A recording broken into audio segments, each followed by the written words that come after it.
बम बोल बम जय शिव जय शिव।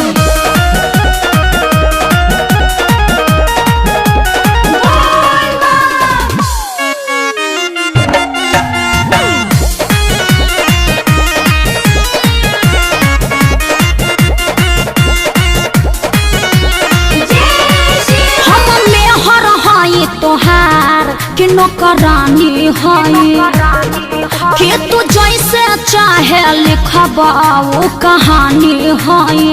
अरे बोलो हम मेहर है तोहार के नौकरानी है कि तू जैसे चाहे लिखबा वो कहानी है।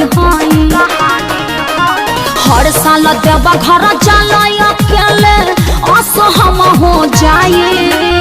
हर साल देवा घर चला अकेले असहम हो जाए।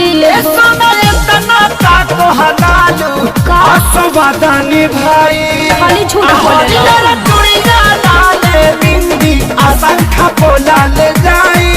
पर साल पहले रहा। बोल बम जय शिव बोल बम बोल बम बोल बम जय शिव बोल बम जय शिव।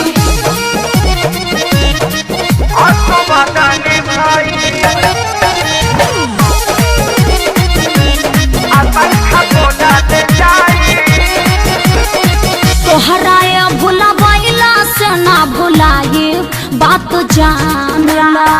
हाँ न कहबा तबले खाना न खाए अब तू मानला।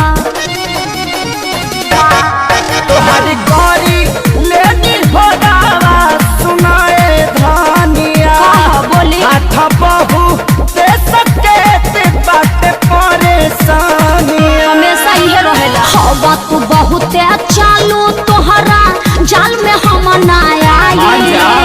हवा तू बहुते चालू तोहरा जाल में हम ना आए। असवदानी भाई गुड़िया डाले बिंदी शंखा बोला ले आई। बोल बम जय शिव जय शिव।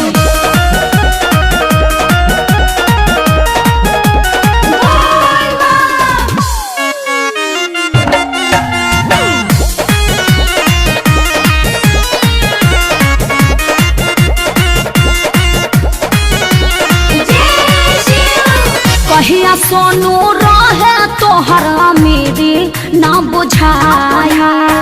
जिद कैले बिना घुमावले हो उ दिन आए।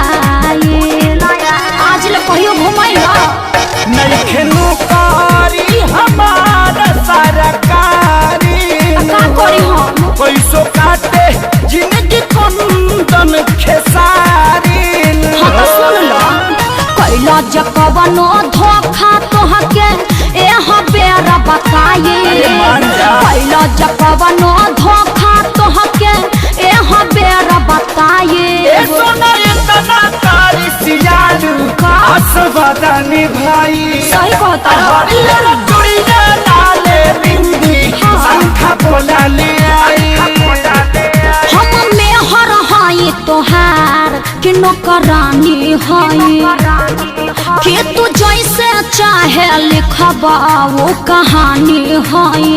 अरे बोलो हम मेहर है तोहार के नौकरानी है कि तू जैसे चाहे लिखबा वो कहानी है।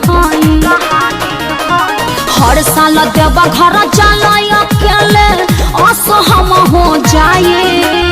हर साल देवा घर चला अकेले असहम हो जाए। असवदानी भाई खाली झूठ गुड़िया डाले बिंदी शंखा बोला ले जाई। अच्छा ठीक है बाबू देख लेता नहीं।